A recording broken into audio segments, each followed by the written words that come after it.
Hello, students of English literature. I hope you are doing well.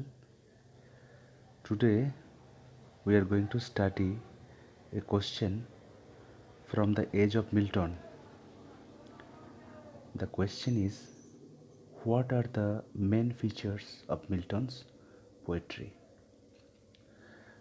Let us read it. The features of Milton's poetry. The Puritan strain. What does being a Puritan mean? A person who follows strict moral rules and who believes that physical pleasure is wrong and should be avoided, who believes hedonism is a vice, who is rigidly austere. The Puritan strain all through his life, Milton's religious fervor was unshaken. Fervor means very strong feeling or belief. You may say a type of enthusiasm or passion. All through his life, Milton's religious fervor was unshaken. Even his enemies did not deny his sincerity. It is seen even in one of his earliest sonnets. All is, if I have grace to use it so, as ever in my great taskmaster's eye. This concluding couplet is taken from Sonnet 7. It is called On His Being Arrived at the Age of 23. Let's read it again. It persists even to the end, when it runs deeper and darker and darker. In Paradise Lost, for example, his chief motive is to justify the ways of God to men. This religious tendency is apparent in the choice of religious subjects, especially in the later poems, the sense of responsibility and moral exaltation. Exaltation means elevation, moral raising. The fondness for preaching and lecturing, which in Paradise Lost is a positive weakness. The narrowness of outlook, strongly puritanical, seen in his outbursts against his opponents, as in Lycidas, in his belief regarding the inferiority of women, and in his scorn or hatred for the miscellaneous rabble. Rabble means mob, a disorderly crowd. Number 2, the classical strain. Curiously interwrought with the severity of his religious nature is a strong bent for the classics, which is pagan and sensuous. Do you know the meaning of interwrought? Interwrought means worked into one another or worked through one another, complexly associated. Let me read it again.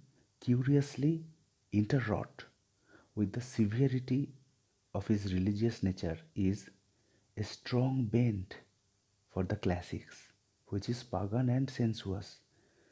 His learning was wide and matured. He wrote Latin prose and verse as freely as he wrote English. His classical bent is apparent in his choice of classical and semi-classical forms such as the epic, the Greek tragedy, and the pastoral. The elaborate descriptions and enormous similes in Paradise Lost. The fondness for classical allusion, which runs riot. Riot means lavish display. extravagance. Here riot means not upheaval or violent disturbance. Let me read it again.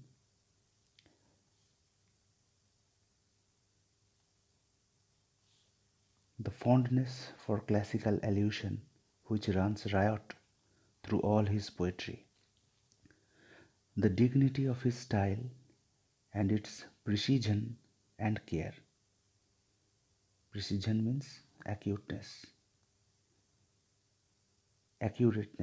exactness. His very egoism takes a high classical turn. In his blindness, he compares himself with blind Thamyris and blind Meonides and Tiresias and Phineas, prophets old. In his choice of diction, we have the classical element abundantly apparent. And lastly, the same element appears in the typical Miltonic grandeur and frigidity, the arrogant aloofness from men and mortals. Third point, his poetical genius. As a poet, Milton is not a great innovator. His function is rather to refine and to make perfect. Every form he touches acquires a finality of grace and dignity. The epic, the ode, the classical drama, the sonnet, the masque, the elegy. His achievements in these have never been bettered and seldom approached. As a metrist, he stands almost alone. In all his meters, we observe the same ease, sureness, and success. Number 4. His position in literature. In literature, Milton occupies an important central or transitional position. He came immediately after the Elizabethan epoch. Epoch means a particular period of time marked by distinctive features or events. He came immediately after the Elizabethan epoch when the Elizabethan methods were crumbling into chaos. His hand and temper were firm enough to gather into one system the wavering tendencies of poetry. Wavering means fluctuating in opinion or direction, and to give them sureness, accuracy, and variety. The next generation, lacking the inspiration of the Elizabethans, found in him the necessary stimulus to order and accuracy, and from him, to a great extent, sprang the new classicism that was to be the rule for more than a century. Thanks for listening.